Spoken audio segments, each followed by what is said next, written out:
dice células muertas nucleadas, llenas de queratina. Entonces,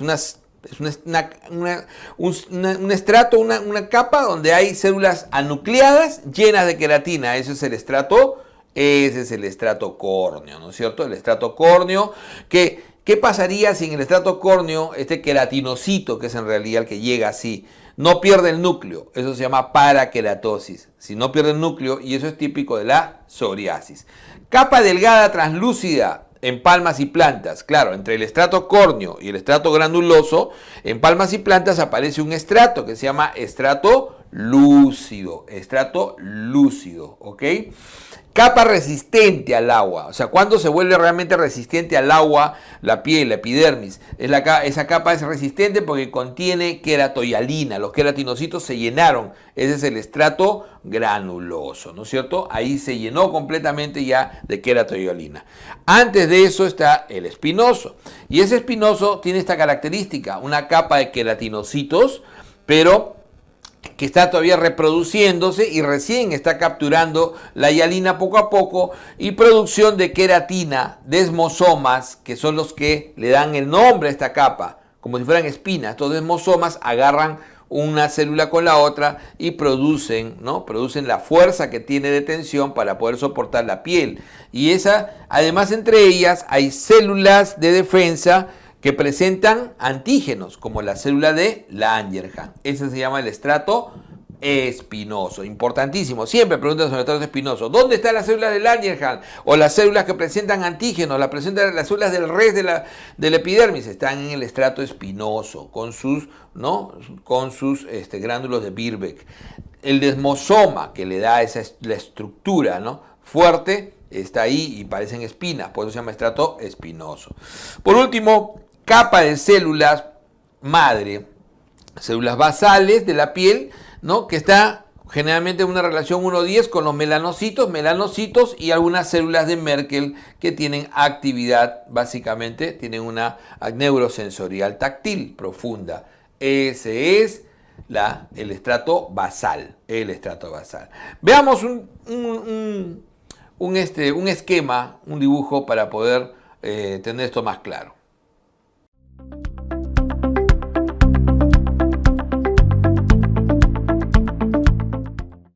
Acá vamos a ver entonces lo que es la estructura del epidermis, y siempre recordar, ¿no?, que tenemos 4 células, ¿no?, 4 células en nuestra epidermis, que una de ellas, la más importante, el queratinocito, se va a ir desarrollando progresivamente a partir de la célula basal, ¿no es cierto? Entonces tenemos un estrato basal y vamos a ir, ¿no?, generando que este queratinocito que va a irse generando a partir de ahí, el estrato espinoso y granuloso, va a ir cargándose de queratina, y luego pierde el núcleo, formando el estrato córneo, ¿no es cierto? Entonces tenemos estrato basal, estrato espinoso, ¿no? Espinoso porque tienes los desmosomas.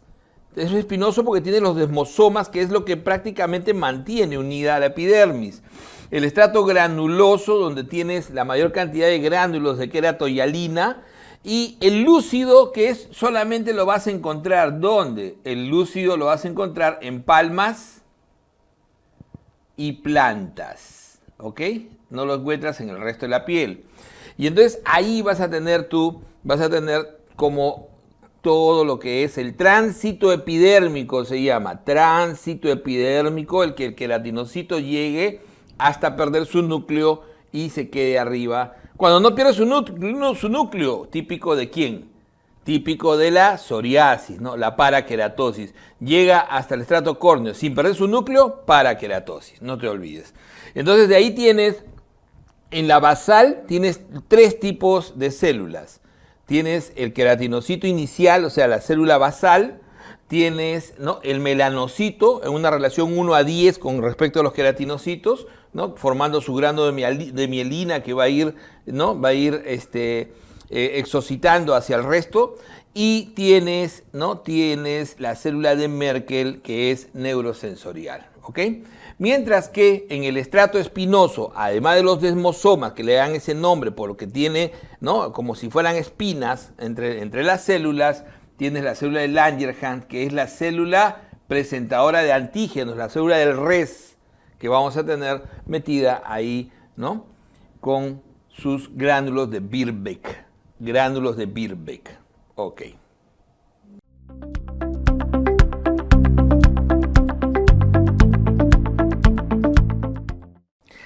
Une la epidermis a la membrana basal. Entonces, ¿qué cosa me une eso? El hemidesmosoma, ¿no es cierto? El hemidesmosoma.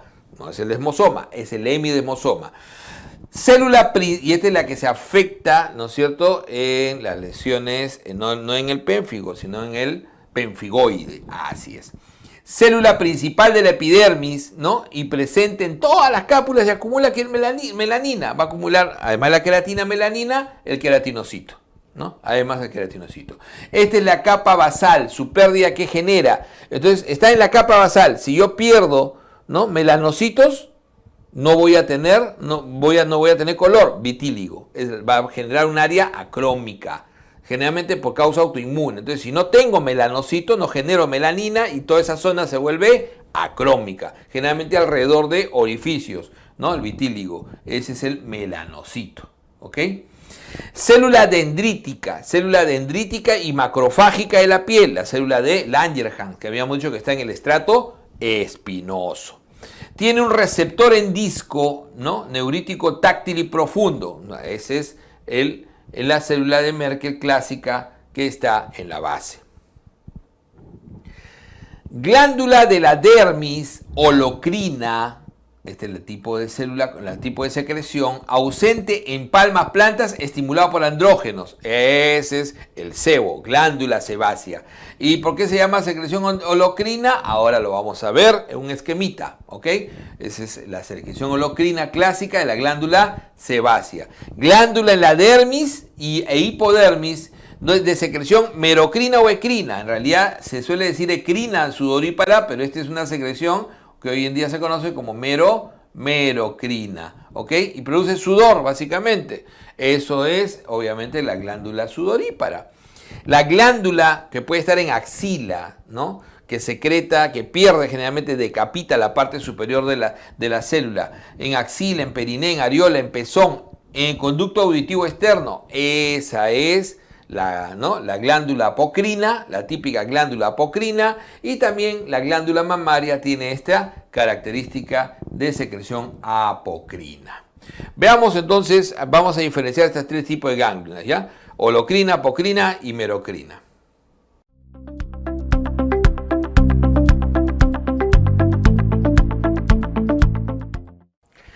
Y entonces las glándulas, a veces alguien me dice, doctor, pero ¿qué cosa es merocrino? No, merocrino y ecrino es lo mismo, ¿ok?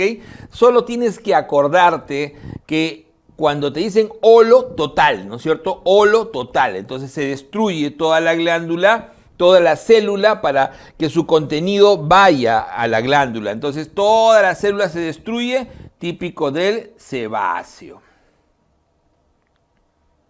Típico del sebáceo, ¿no es cierto? Entonces, mientras que, ¿cuál es la otra gran secreción que vamos a tener? El sudor, pero el sudor es igual en todos sitios, no.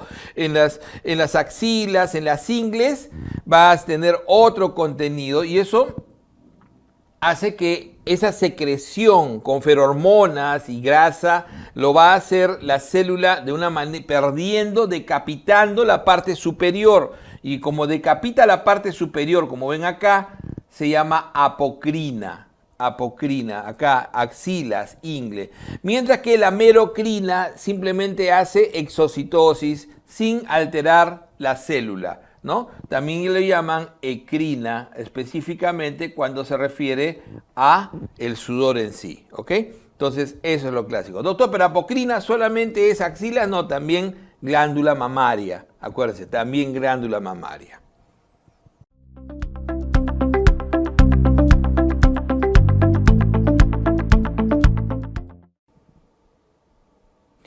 Lesión pigmentada, ¿no? Que no eleva, ¿no? Pigmentada o puede ser hipopigmentada, que no se eleva, pero es menor de 1 centímetro. Y ese es típico Ese es típico de la mácula, ¿ok? De la mácula, ¿no? Que cuando es más extensa de 1 centímetro, pero no elevada igual, ¿no? Vamos a tener, ¿no?, lo que se llama el parche. La lesión sólida, ahí sí, elevada a 1 centímetro, pápula, ¿no es cierto? Pápula menor de 1 centímetro, elevada, pápula, ¿ok? Lesión sólida elevada mayor de 1 centímetro, entonces tenemos, no podemos llamarlo nódulo, pero también cuando es más extensa, lo llamamos placa, ¿no es cierto? Varias pápulas, nódulos, como en la placa de la psoriasis. Una lesión elevada, pero que tiene ya contenido líquido, entonces eso es vesícula. Eso es vesícula. O sea, pero menos de un centímetro. Ok. Una lesión elevada con contenido líquido mayor a 1 centímetro, entonces menos de 1 centímetro vesícula, más de 1 centímetro, ¿qué será? Eso ya se llama bula, ¿no? El típico del pénfigo, o ampolla, ¿no es cierto? Bula o ampolla, más de 1 centímetro, pero el contenido es líquido y limpio. Pero si ese contenido ya no es limpio, si ese contenido es purulento, entonces eso se llamará pústula. Dice, lesión edematosa de dimensión variable con centro pálido y plurítico, o sea, una lesión edematosa, variando, de tamaños variables, coalescen o no, y que es plurítico, la urticaria típico de la urticaria, ese es el abón. Y lo que decía, si una vesícula está llena de pus, eso se llama pústula. Una lesión ya secundaria, acá ya no son lesiones primarias, lesión secundaria que llega a la dermis, ¿no es cierto? Que llega hasta la dermis, eso es típico de la úlcera, se ulceró. Eso es, por ejemplo, el ectima. Adelgazamiento de la piel, ¿no? Alguien que se le gusta colocarse corticoides por cualquier cosa y adelgaza la piel, la termina atrofiando, sin inflamación, atrofia. Engrosamiento de la piel con prominencia de estrías y surcos, eso viene después de la inflamación. Una dermatitis, por ejemplo, la dermatitis atópica, y termina liquenificando la piel, ¿no? O sea, la liquenificación, entonces la piel se vuelve gruesa, ¿no? Y con prominencia de las estrías y los surcos es la liquenificación. Tengamos bien presentes las lesiones primarias, estas son lesiones secundarias. Vamos a ver una tabla con lesiones primarias.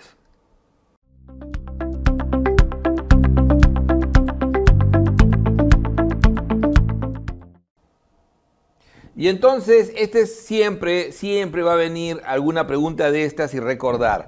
Siempre estamos a veces discutiendo si 0,5 o 1 centímetro, quedemos en algo. Este es 1 centímetro, como hemos dicho. Mácula, o sea, todo lo que es lesión sólida. Entonces, la mácula es plana, ¿no? Y cuando es más de 1 centímetro, se llama mancha o parche, ¿ok? En cambio, la pápula es menor de 1 centímetro, ya es la elevación sólida.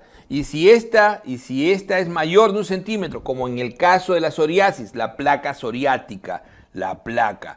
Y si tienes una urticaria, entonces va a haber una variante, ¿no?, en la cual el centro es pálido y hay un edema alrededor dérmico. Incluso llega hasta la dermis. Eso se llama abón, típico de la urticaria, ¿no? Entonces la lesión ya más elevada, con componente incluso dérmico, es el nódulo.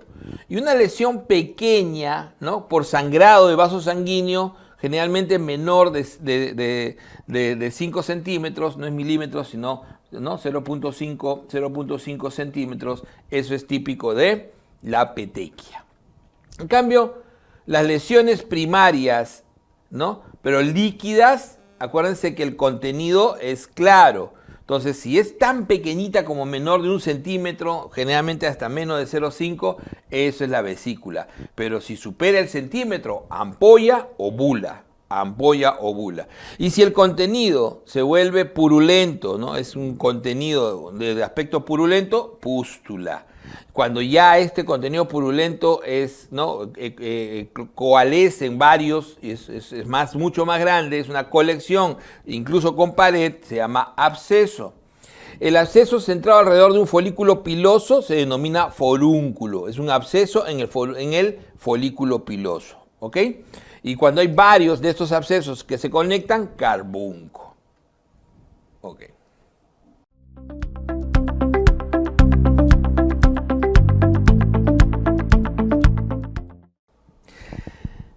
La dermatitis y las dermatosis, ¿no es cierto? La dermatitis hay proceso eczematoso, hay inflamación, recuerden siempre eso, hay proceso y puede ser de causa infecciosa y no infecciosa. Vamos con las causas no infecciosas de inflamación, eczema, lesiones eczematosas. Entonces aparece lesiones maculares, papulares, inflamatorias, a veces vesiculosas, entonces vamos a tener incluso que pueden esfacelar la dermatitis. Entonces, si un niño menor de 2 años tiene prurito, menos de 2 años, eczema en la cara, o sea, inflamación en cara y superficies extensoras, y tiene debajo del ojo un doble pliegue, ahora les voy a enseñar una foto, un doble pliegue, una línea, doble línea debajo de ambos ojos, se llama el pliegue de Denny Morgan. Y encima es atópico, es alérgico. Eso es lo que más preguntan siempre. Dermatitis atópica. Recuerden que la clave acá es el prurito, el antecedente de atopía. ¿Ok? Suele empezar tempranamente, pero no tan temprano como la seborreica, que es hasta 2 semanas. No, generalmente después de los 2 meses. Clásico al 4.º mes. Niños de 2 a 12 años con prurito. Nuevamente, eczema, zonas de flexuras, acá sí, miren cómo cambia. El otro era extensora, menos de 2 años, pero ya un niño mayor, casi como un adulto, ya en zonas de flexura, pliegues y tendencia a liquenificarse, ya más crónico, sigue siendo dermatitis atópica, pero en el niño grande. El niño pequeño es extensor y cara. En el niño más grande es sobre todo flexuras.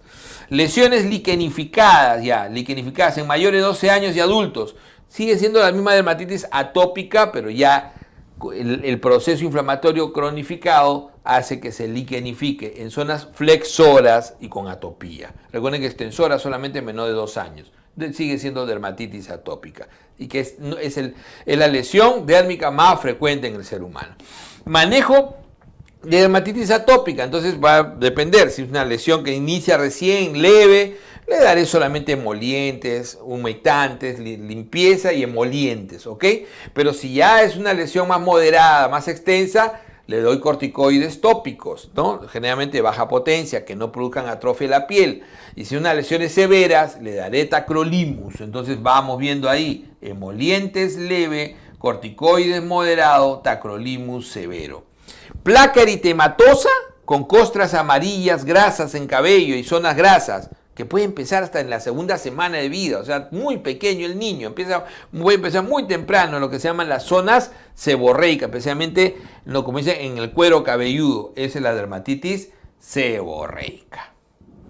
Entonces siempre hay que diferenciarlo. Vamos a ver los criterios de dermatitis atópica, que es lo que más preguntan siempre.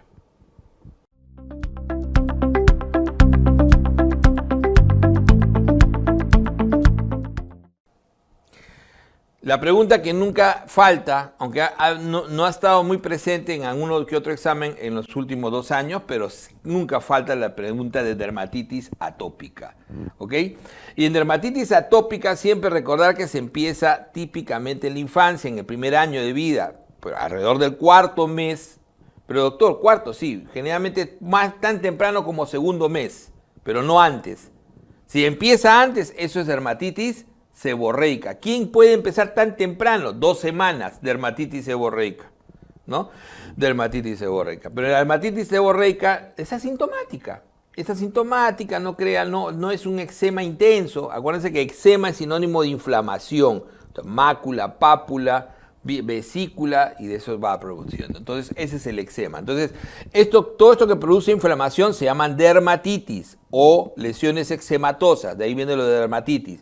La dermatitis atópica tiene que tener siempre el criterio prurito. Eso lo diferencia de la seborreica, que no hay prurito. ¿Ok? Entonces, siempre hay prurito. Y el prurito tiene que ser observado por el cuidador, etcétera, el niño frotándose, rascándose, la evidencia de piel pruriginosa, ¿ok?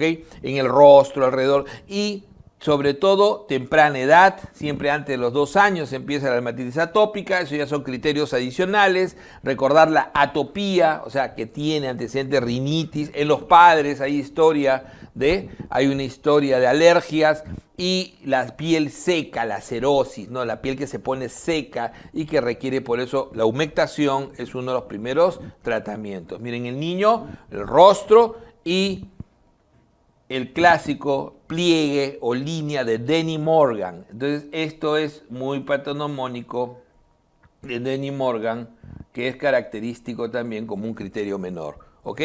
Esa línea que se forma por debajo del párpado, por debajo del ojo, de Denny Morgan característico. Recuerden que un eczema atópico, cuando inicia y todavía es leve, el paciente solamente debe requerir buena hidratación de la piel y emolientes.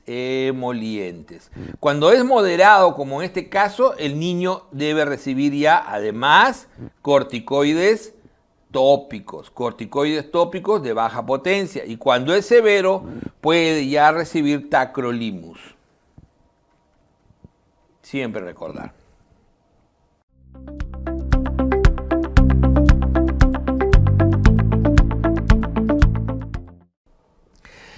Niño con lesiones en el rostro, ¿no? Papulares, vesiculosas, inflamatorias, con secreción mielicérica, con Nikolsky negativo en la prueba, o sea, uno le pasa el dedo y no se rompe. Niño con lesiones entonces así, vesiculosas, inflamatorias, mielicéricas, costra mielicérica, estreptococo, eso es típico del impétigo no buloso.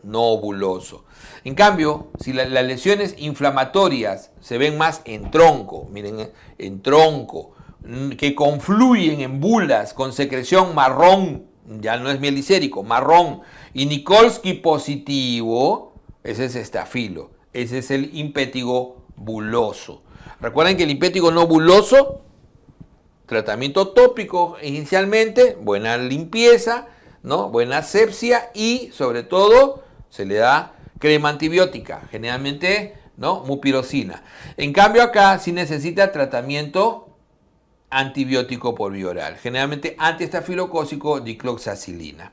Lesiones crónicas, erosivas, pruriginosas en intertrigo de pies, lesión en mocasín, prurítico, ¿no es cierto? Lesiones ese es típico de la tiña pedis, ¿no? Que generalmente es Trichophyton rubrum. Uñas decoloradas, grises, amarillas o blancas quebradizas, generalmente empieza distal, porque cuando empieza en basal es cándida. Cuando empieza distal, Trichophyton rubrum es lo más frecuente de lo que es la tiña unguis o tiña unguium, ¿ok? O onicomicosis. Niño con lesión en cuero cabelludo. ¿Por qué niño? Porque es lo más frecuente ver en niño. Cuero cabelludo, placas escamosas, cabellos rotos, alopecia. Esa es la tiña capitis, que podría ser incluso inflamatoria. Ampliemos esto, ¿no es cierto? El Kerion o tiña capitis inflamatoria es Microsporum, es lo que más se ve en niños, asociado generalmente a cría de animales, ¿no? Veamos esto en un cuadrito.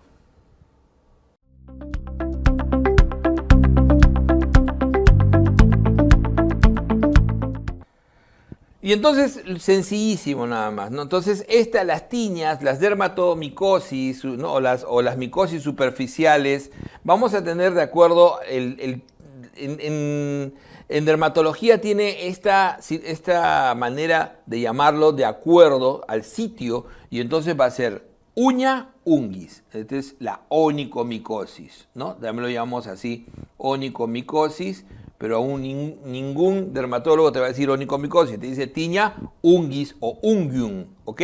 Entonces, al igual que en la cabeza, capitis, en el cuerpo, corporis, y en el pie, pedis. También existe la inguinal, la tiña inguinal, y algunas subvariantes. En general, Trichophyton rubrum es el que prevalece en todos, a excepción de ¿quién? De la tiña capitis. ¿Dónde es más frecuente la tiña capitis? En el niño. Y cuando se da en el niño que tiene mascota, pensar en Microsporum. Entonces, si hablamos de un adulto en general, diremos que es el tonsurans, el Trichophyton tonsurans, el que está en capitis. Pero si de la pregunta te dice que es un niño que juega o duerme con su perro o su gato, entonces la primera posibilidad es Microsporum. Si es un adulto o no te dicen nada, Trichophyton rubrum, perdón, Trichophyton tonsurans. Y si tonsurans, ¿se acuerdan de tonsurar, de cortar, ¿no? El pelo? Y si es un niño y te ponen el dato, está con su mascota, ese es Microsporum sp. Entonces, la tinea capitis, el tratamiento clásico, ¿no?, que siempre se recomendó fue grisofulvina, aunque en nuestro país la grisofulvina no la encuentras ni en pelea de perros. Entonces, no me pusieron doctor grisofulvina, así que no marqué. No, la alternativa es terbinafina. La alternativa va a ser terbinafina, pero acuérdate que siempre, y lo han puesto alguna vez, grisofulvina. Y cuando esta tinea capitis te da problema inflamatorio, ¿no?, con alopecia intensa y puede quedar alopecia permanente, ese se llama Querion de Celso. La tinea capitis inflamatoria, que se denomina Querion de Celso, más frecuente en los niños, requiere además corticoide tópico. Okay. La tinea unguis, acuérdense que la tinea unguis, ¿no es cierto?, típicamente va del distal hacia abajo y típicamente hay que darle tratamiento, es el que siempre hay que darle tratamiento oral también, y ese es característicamente la terbinafina, la alternativa itraconazol. ¿Ok? Además de que se puede dar también adyuvantemente tratamiento tópico adicional. Mientras que los otros todos son con clotrimazol y Trichophyton rubrum, tanto la pedis como la corporis. ¿Ok?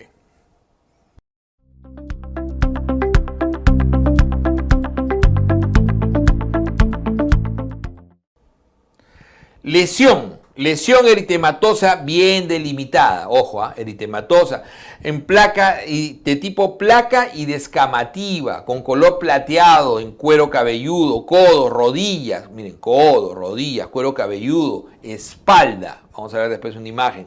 Ojo, esto es psoriasis vulgar, la típica, la psoriasis más frecuente. Niño posinfección por estreptococo con muchas lesiones como fueran gota en el tronco, pequeñas lesiones algo descamativas, como plaquitas descamativas. Eso es la psoriasis gutata. Veamos unas fotos respecto a esto para entender bien la psoriasis.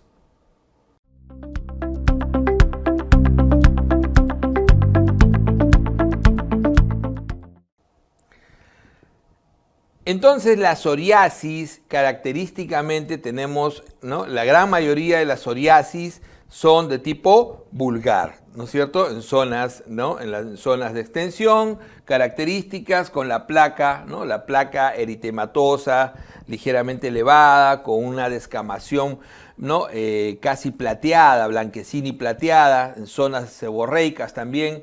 Y esta es la típica psoriasis vulgar, que es muy severa en el 75% y también se le llama tipo 1. Y la tipo 2, que es menos severa, un 25%, mucho menos severa. ¿Ok?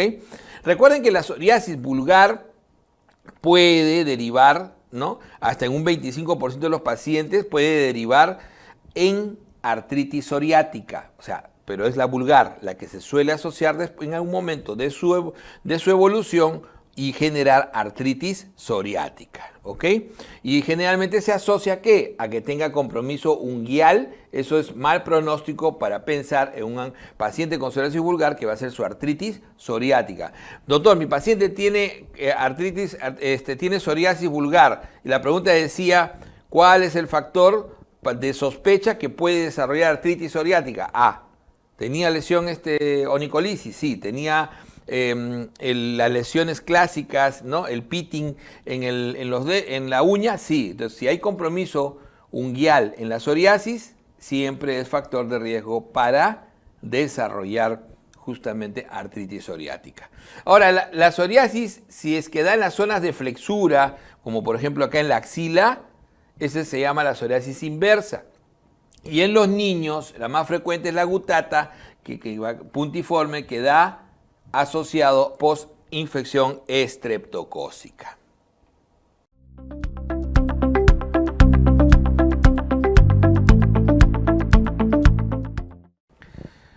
Adulto mayor con úlcera, miren, perinasal, que no cicatriza, tipo mordedura de ratón, una lesión, un adulto mayor, ¿no? Perinasal, generalmente, ¿no? Zona fotoexpuesta.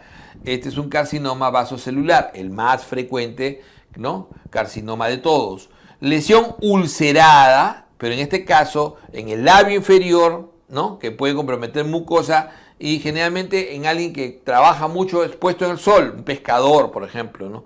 O alguien que se expone mucho por su deporte, un tablista, una lesión ulcerada que sangra con facilidad. Este es el típico espino celular, ¿no es cierto? El escamoso de espino celular, el clásico de espino celular. Varón con lesión en la espalda, ¿no? De varios colores, plana e irregular, ¿no? Con lesiones en la espalda es lo más frecuente. Ese es el melanoma, ¿no? El melanoma de extensión superficial, que es el más frecuente en general en el mundo. Vamos con el adolescente, dice, adolescente con lesiones, ojo, acá en el melanoma de extensión superficial, que es el más frecuente en el mundo, recordar que lo más importante es la profundidad, el índice de Breslow, es lo que te marca el tratamiento, ¿no? Entonces, a menos de 1 milímetro, buen pronóstico, más de 1 milímetro, mal pronóstico. Adolescente con lesiones comedónicas en rostro y espalda. Ese es el acné vulgar de tipo comedónico, ¿no es cierto? Acné vulgar leve, de tipo comedónico. Un joven con pápulas y pústulas en restos y tórax, además de comedones, ¿ok? En el rostro, este es rostro, ¿ok? En tórax y además de comedones. Tiene comedones, sí, pero predomina pápulas y pústulas. Esto ya es moderado, es un acné vulgar moderado.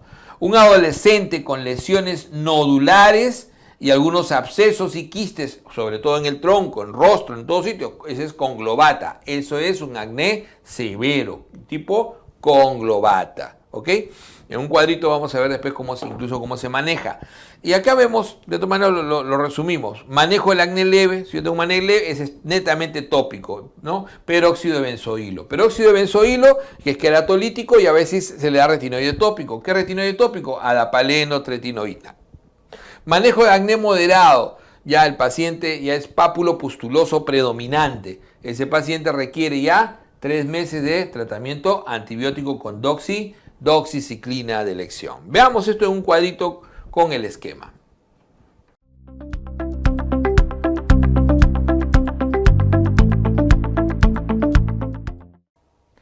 Entonces el acné, recuerden que el acné es, ¿no?, la enfermedad básica, ¿no?, de la unidad pilosebácea, y entonces esta unidad pilosebácea que está normal puede generar comedones abiertos y cerrados, ¿ok? Y eso es el acné comedónico, donde el tratamiento básico es peróxido de benzoilo, queratolítico y con actividad antibiótica, peróxido de benzoilo. Okay. El darle otros elementos antibióticos tópicos es algo que no se recomienda mucho, pero se hace, como la clindamicina. Pero sobre todo se usa peróxido de benzoilo. Y cuando este comedónico es muy intenso, se puede añadir también, ¿no? Se le puede añadir también tópicamente retinoides tópicos. Y el retinoide tópico, que es una alternativa a este tratamiento, cuando está muy extenso el comedónico, se le suele dar en las noches y es el adapaleno y la tretinoína los que más se utilizan. Adapaleno. Este tratamiento tópico no cesa cuando tienes los comedones. Comienzan a aparecer pápulas y después pústulas. Cuando se vuelve netamente papular y pustuloso, todavía debe tener comedones, es ya moderado, pápulo pustuloso. Y entonces ahí la indicación ya es sistémica. ¿Qué significa? Darle antibiótico por 3 meses y lo que se prefiere es la tetraciclina de segunda generación, doxiciclina, alternativo mino, pero lo que más se recomienda en el mundo es doxiciclina. Alérgico a las tetraciclinas, acitro, o claritro, o sea, macrólidos. Entonces, este es el moderado, doxiciclina. Ya tienes pápulas y pústulas. Pero si este paciente sobre esas pápulas y pústulas genera sobre todo nódulos, no, porque acá puede tener uno que otro nódulo, pero todo es nodular, intensamente nodular, ¿no? Lleno de nódulos y quistes, casi prácticamente abscesos, eso se llama conglobata. Y ese es el severo. El conglobata es el severo. Es típicamente lo que prevalece es nódulo quístico. Y ahí sí se le da el retinoide, pero sistémico, la isotretinoína. ¿Ok? Esta es la clasificación que más se utiliza, leve, moderado y severo.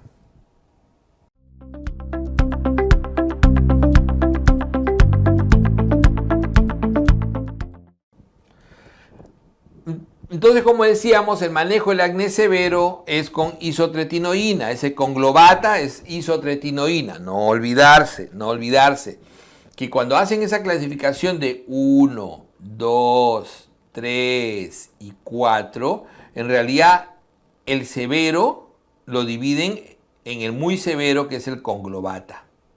Este sigue siendo pápulo-pustuloso, comedónico.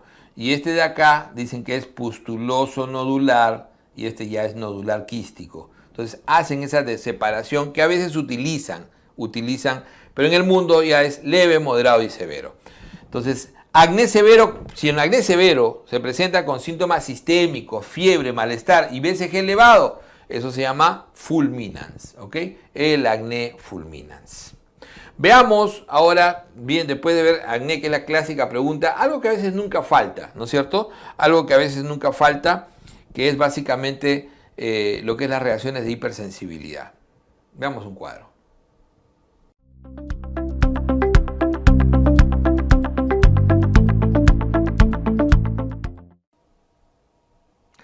Y entonces puede no ser un tema muy específico quizás de la dermatología, pero siempre vamos a ver esta tabla importantísima, lo que es las reacciones de hipersensibilidad de Arthus clásicas, ¿no es cierto? Entonces, adaptado justamente a esta parte, recuerden que la inmediata hipersensibilidad mediada por IgE, esa es la que es típicamente, hay un antígeno, un medicamento, una picadura o lo que sea, puede generarte anafilaxia con hipotensión, ¿no? Puede generarte angioedema, como por ejemplo en los IECAS, ¿no? Puede generarte broncoespasmo o incluso la urticaria. Todo ello tiene el mecanismo de hipersensibilidad tipo 1 clásico. Picadura de mosquito y comenzó a tener lesiones papulares, abones, allá, urticaria. Hinchazón, edema de mucosa en la lengua, angioedema, ¿ok? Angioedema. Si esta reacción, ¿no?, lo encontramos respecto a que genera, mediado por anticuerpos, ¿no?, anemia hemolítica, Kunz, por ejemplo, trombocitopenia o neutropenia, un Goodpasture con anticuerpos antimembrana basal glomerular, esa es una hipersensibilidad tipo 2. O sea, mediado por anticuerpos, tipo 2. Y la enfermedad por complejo inmunitario, complejo antígeno-anticuerpo, por depósitos y generalmente por generación de vasculitis, tiene que ver con el tipo 3. Entonces, la hipersensibilidad tipo 3, ¿no?, complejo antígeno-anticuerpo, complejo inmunitario, como la enfermedad del suero, como el lupus-like, como la reacción de Arthus.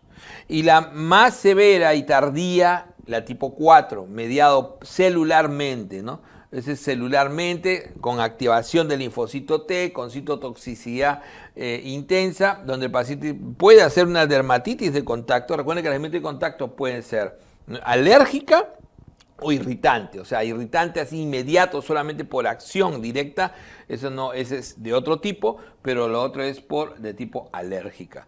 Las dermatitis de contacto, algunas reacciones morbiliformes, el Steven Johnson, que es una reacción tardía de un medicamento, generalmente 2 a 3 semanas después de haberlo tomado, muy asociado a cotrimoxazol, muy asociado a fenitoína, ¿no? Esos son medicamentos que suelen alopurinol, el Steven Johnson, que cuando compromete menos del 30%, ¿no?, da lesiones severas como esfacelación de piel, compromiso de mucosas. Cuando compromete menos del 30% es un síndrome Steven Johnson, pero cuando compromete más del 30% ya se produce la necrobiolisis epidérmico tóxica, más del 30%, y tiene alta mortalidad, ¿no es cierto? La pustulosis, ¿no?, exantemática, de tipo aguda, ¿no es cierto? Este es la GIEP.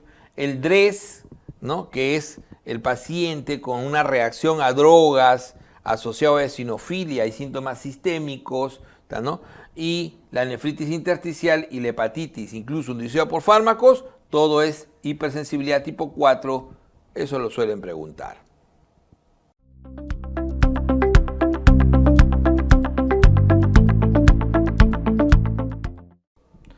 Por último, yo no tengo comedones, es una paciente, mi paciente, pero no tiene comedones, es una mujer que sobre todo tiene pápulas y pústulas.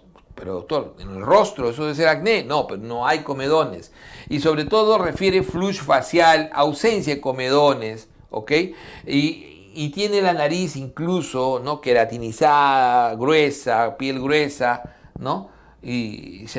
Como si fuera una rinofima. Eso es la rosácea. La rosácea. Tratamiento metronidazol.